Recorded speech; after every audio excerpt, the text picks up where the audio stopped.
Telefon qilasan, qizini bosib qo'yibman. Nimaga yana qayta qilaverasan? Adasi, o'zi 2 kundan beri uyga kelmayapsiz. Voy. Bizga ham keraksiz-ku. Xotin nimaga tushunmaysan? Baraka topgur. Nima qilishim kerak? Ana eshikdan bor-ku, meni o'ligim kirib kelmayapti. Oyog'im bilan yurib kelyapman. Shunga shukr qilsang bo'lmaydimi?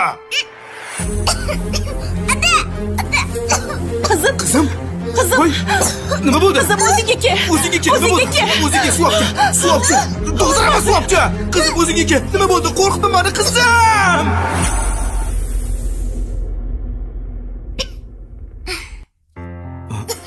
Ha, qizim. Suv beraymi? Yo'q. Yaxshimisan? Uni qizim. Meni boshqa bunaqa qo'rqitma, xo'p? Oyim bilan endi urushmaysizlarmi? Yo'q qizim. Onangni urishmayman boshqa. Ho, dada. Yo'q, yaxshi. Ko'zini ochdi. Xavotir olmang. Ozgina qo'rqib ketdim. Men ham sizni yaxshi ko'raman, dadajon.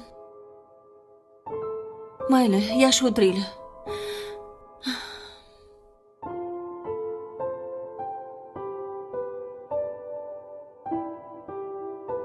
Hozir qizim, yotib tur, xo'p? Xo'p. Hozir kelaman. Ona qizim o'zimmi?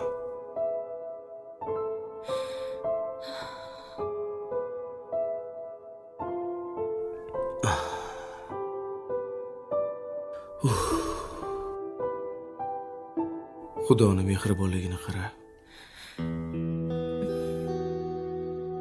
Qizimizni bir qaytarib berdi.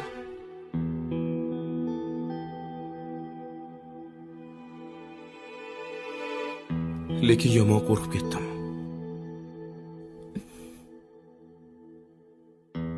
Ota sifatida ko'zim oldida qiynalgan qizimni ko'rib,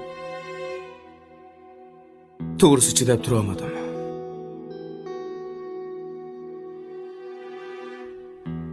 O'zimni qizimni o'ylabman-u,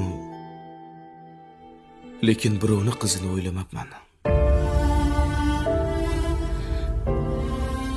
Agar meni ham qizimni, ko'zimni oq va qorasini ertaga kimdir olib chiqib ketib, xuddi shunaqa ahvolga solsa, chidab tura olmas ekanman.